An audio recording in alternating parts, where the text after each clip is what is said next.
Sexta nu é muito bom. Sexta nu é muito bom.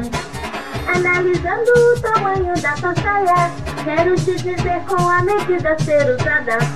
Analisando o tamanho da sua saia, quero te dizer com a medida ser usada.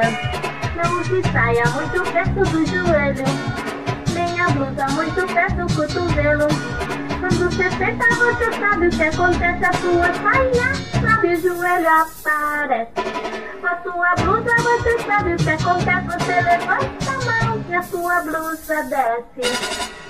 Sexta nu é muito bom. Sexta nu é muito bom. Sexta nu é muito bom. Sexta nu é muito bom. Mas eu só quero te ajudar um pouquinho, protegendo assim a sua dignidade. Eu quero te ver bem, de acordo com a Torá, pois o que é bonito nem sempre é pra mostrar. Quando você senta, você sabe o que acontece. A sua saia sobe, o joelho aparece. Com a sua blusa, você sabe o que acontece. Você levanta a mão e a sua blusa desce. Sexta nu é muito bom. Sexta nu é muito bom. Sexta nu é muito bom. Sexta nu é muito bom.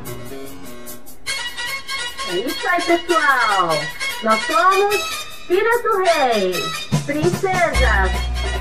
Vamos andar com Cine Urso. Juntinho comigo, vamos lá. Melô da Cine Urso. Analisando o tamanho da sua saia, quero te dizer com a medida ser usada. Analisando o tamanho da sua saia, quero te dizer com a medida ser usada. Não use saia muito perto do joelho, nem a blusa muito perto do cotovelo. Quando você senta, você sabe o que acontece. A sua saia sobe, o joelho aparece. E com a sua blusa você sabe o que acontece. Você levanta a mão e a sua blusa desce. Sexta nu é muito bom. Sexta nu é muito bom. Sexta nu é muito bom. Sexta nu é muito bom.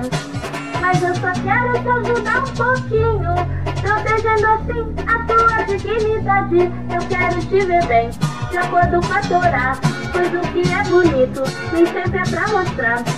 Quando você senta, você sabe o que acontece. A sua saia sobe, o joelho aparece.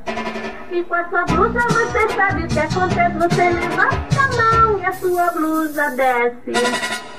Sexta nu é muito bom. Sexta nu é muito bom. Sexta nu é muito bom. Sexta nu é muito bom. Ser modesta é muito bom. Ser modesta é muito bom. Sexta nu é muito bom. Ser modesta é muito bom.